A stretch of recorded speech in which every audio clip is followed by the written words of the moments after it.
Welcome to the Fierce Authenticity Podcast, where we're illuminating and dismantling all of the ways supremacy culture has impacted our relationships with ourselves, with Source, and with others.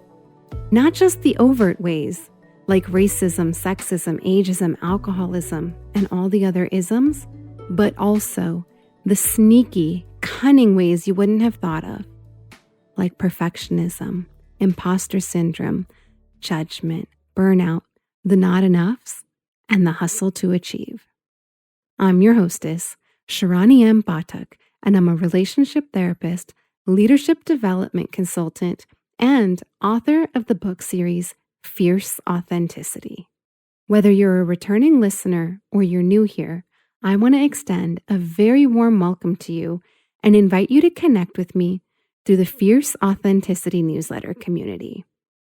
If you're ready to rise above an inherited systematic invasion rooted in fear and lack so that you can calm and refocus those energies towards reclaiming a fiercely authentic personal relationship grounded in an abundance and love that is so radiant all your other relationships are elevated with you, then this is the space for you. I invite you to visit www.fierceauthenticity.com/connect to join me. I'm so excited that you're here. And now let's dive in. Welcome back to another episode of the podcast. I'm curious to hear what you thought about last week's episode, where I shared about the recovery, the healing, the power that has happened over the last year. So I invite you to send me a message. Find me on LinkedIn or find me on Instagram at Sharani M. Batak and let me know what you thought. Because in it, I shared not only what's gone down over the last year since the failure to launch, quote unquote, failure to launch of my previous program and offering, but also just what has become so crystal clear for me. And I did share very vulnerably, so vulnerably that I actually cried on air. So if you have not listened to that episode, please go back and listen. And, at the end of that episode, I shared that I chose to leave the tears there and I chose to leave the breath there because that's an example of how we regulate ourselves when anything arises, and especially when supremacy culture tries to come in and hijack us. Let's talk about that. So I'm not saying that I became emotional and started shedding tears because, or that was why I needed to regulate myself. There is absolutely nothing wrong with tears. Tears are actually really good. And they signal to our nervous system that it's safe enough to cry. So just want to put that out there first, y'all. You guys, as my listeners and my community, I feel safe enough here with you to share those tears with you. And that is big. So I thank you for that and for creating the space where I can show up vulnerably in that way. And so it's not about the tears that needed to be regulated.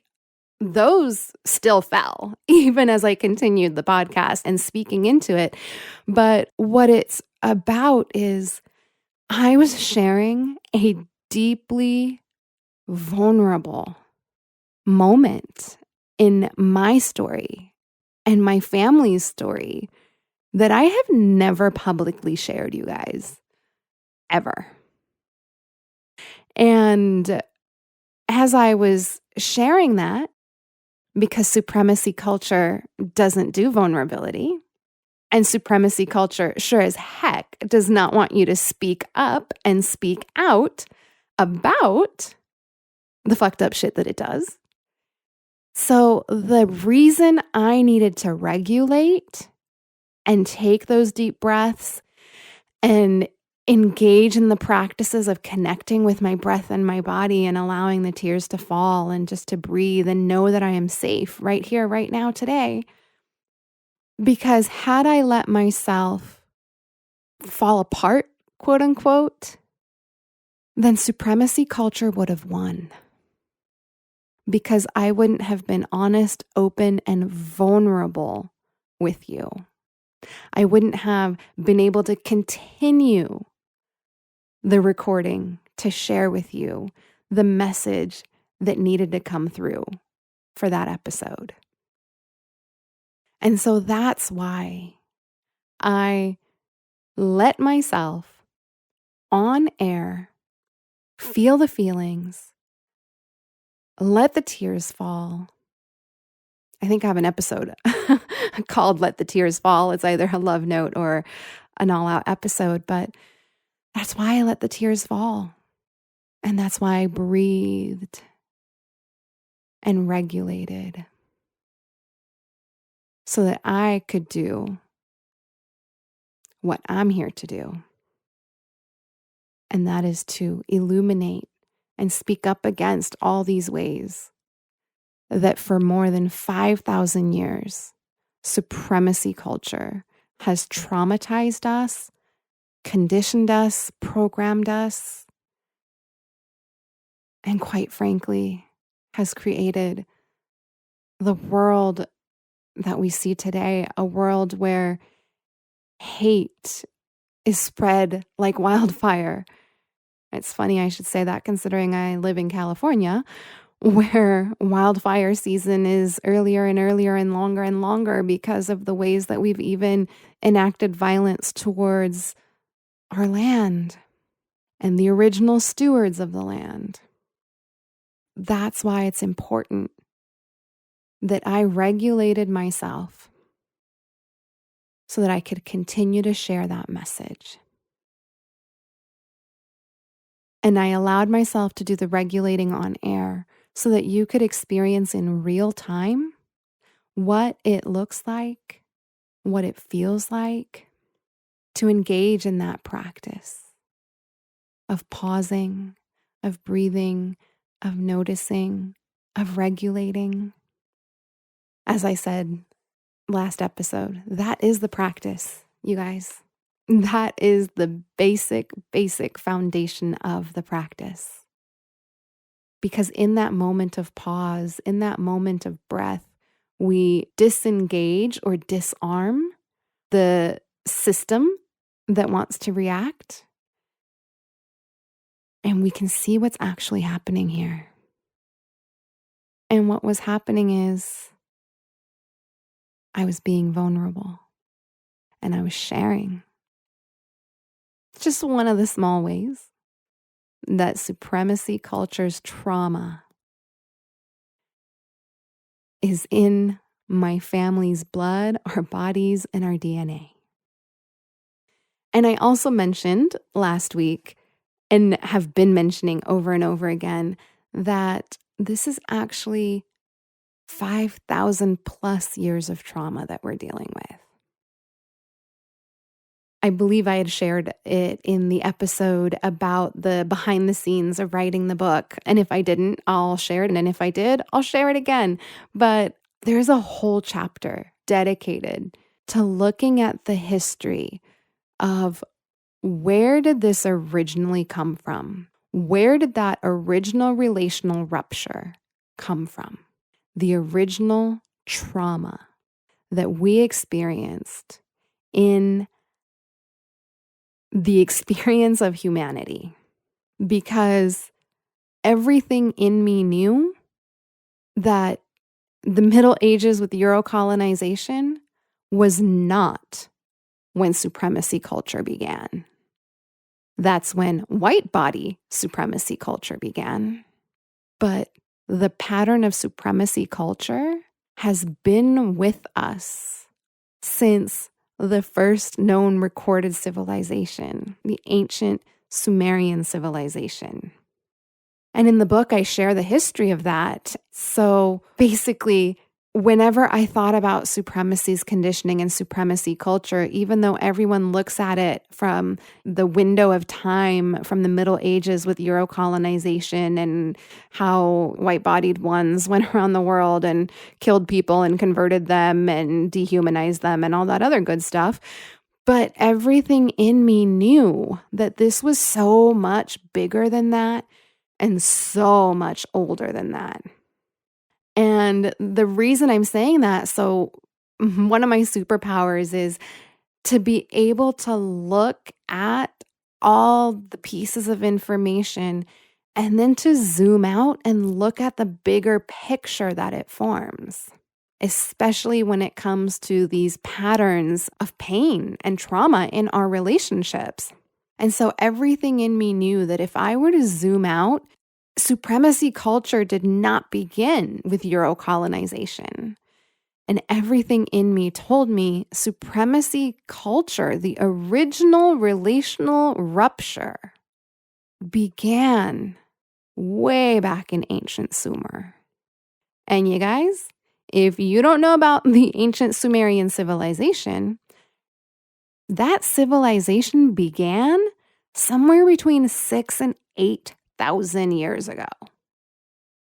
Between 5,000 and 6,000 before Common Era, BCE.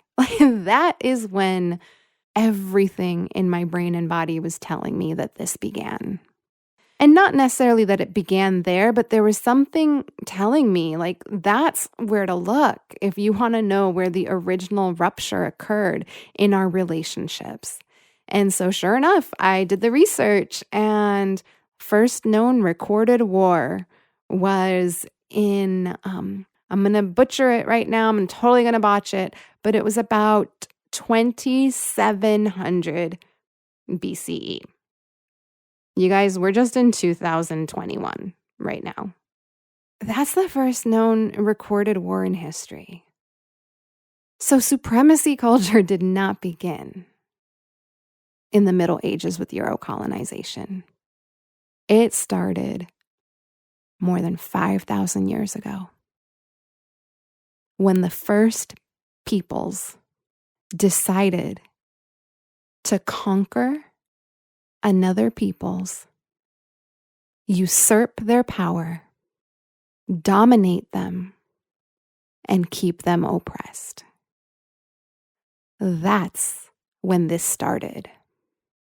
And so that's why you're going to start hearing me talk more and more about the fact that what we're doing here is healing 5,000 plus years of trauma that we have experienced as a collective, as a humanity throughout time. That all had its origin when one person or group of persons attempted to dominate and take over control of the sovereignty and autonomy of another. And then used these oppressive practices, most of them of violence and disconnection, to keep people oppressed. The dynamic of one is superior while the other is inferior.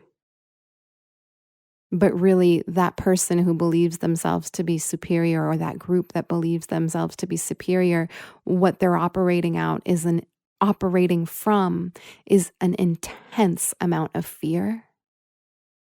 Because if you're better than someone and someone is worse than you, then that means that somewhere out there in the world, someone else might be better than you, and you might be inferior to someone else.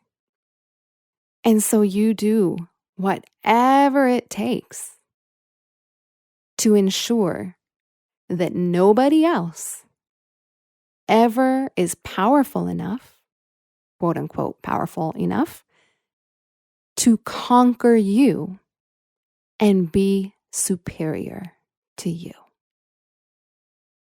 And one thing that I learned from Milagros Phillips, who was our first guest this season, is this quote that she shares that traumatized people are destabilized people, and destabilized people are easier to control, and that violence is one of the best ways to traumatize and destabilize people.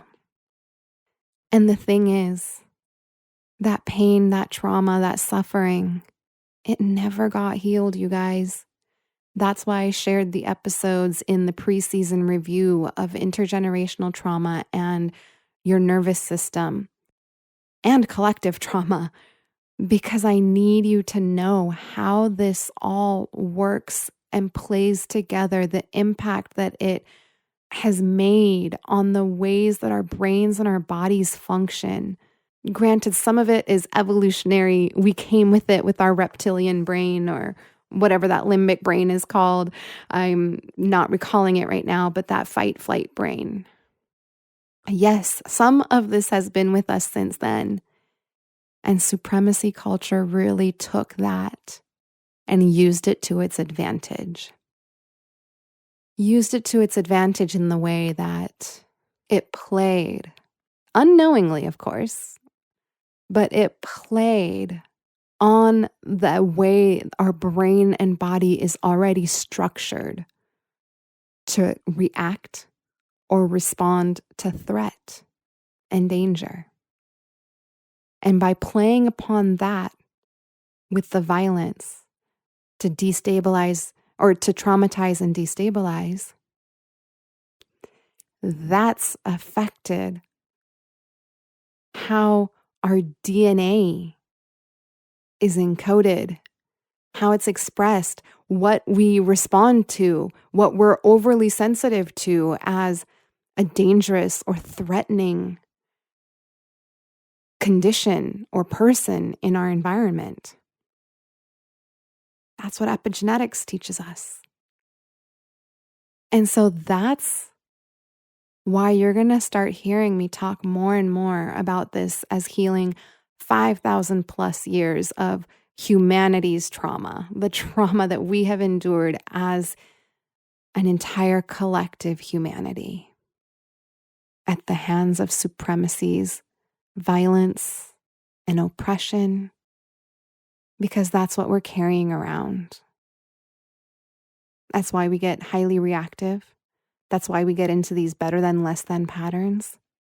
It's why we fall into the traps of the not enoughs and comparisonitis. There's a reason we do this. And it's time that we heal this.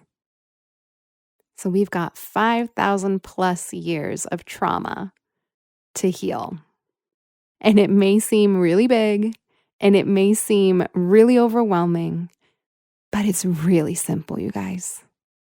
Pause, breathe, notice, regulate. And then breathe again and notice again. Over and over and over. And the thing that you're going to be noticing is, are you operating from fear? Are you operating from a survival response, a trauma adaptation? Are you responding from there? Or actually, are you reacting from there? Or are you responding from a place of understanding what is happening in your brain, what is happening in your body, what conditions, programming lies you're operating from, and how you can course correct to take the right action that supports and promotes love and healing, not fear, destruction, and further violence and oppression. So that's what we're doing. And I'm so glad you're here. And like I said at the start of this episode, I would love for you to send me a message and let me know, are you in? And what do you think of this? I really want to know. I want to hear from you, dear listener. What is being activated in your brain and in your body as you hear me speak about this? And with that, we'll be back together again next week. Take really good care. I want to take a moment to honor and acknowledge the amazing support team that helps make this podcast possible for you. Starting with Diego Velazquez, our podcast editor and the talented artist who created our custom music. Ana Olvina, my wonderful assistant who creates all of our beautiful graphics and the transcript of every episode, which you can find over at www.fierceauthenticity.com. Biana Sandich, who writes our amazing show notes and does it so well that I bet you couldn't tell it wasn't me. The talented Jillian at Epoxy Studios, whose photography is our cover art and pretty much every other curated image that you see of me on social media. My husband, who puts up with me when it's 11:30 p.m. on a Sunday night and I'm like, hey babe, I gotta record a podcast episode. Like right now. Is that okay? My higher power, whose divine wisdom flows through me to bring these messages to you. And last but not least, I want to thank you, my listener, so much for listening in. If you'd like to join the podcast support team, some ways you can do so are by rating and reviewing the podcast, sharing it with everyone you know, and, if possible, making a financial contribution through the link in the show notes so that you too can be part of the team elevating this podcast and making it possible to bring to other listeners like you. I'm sending you so much love, and we will be together again soon.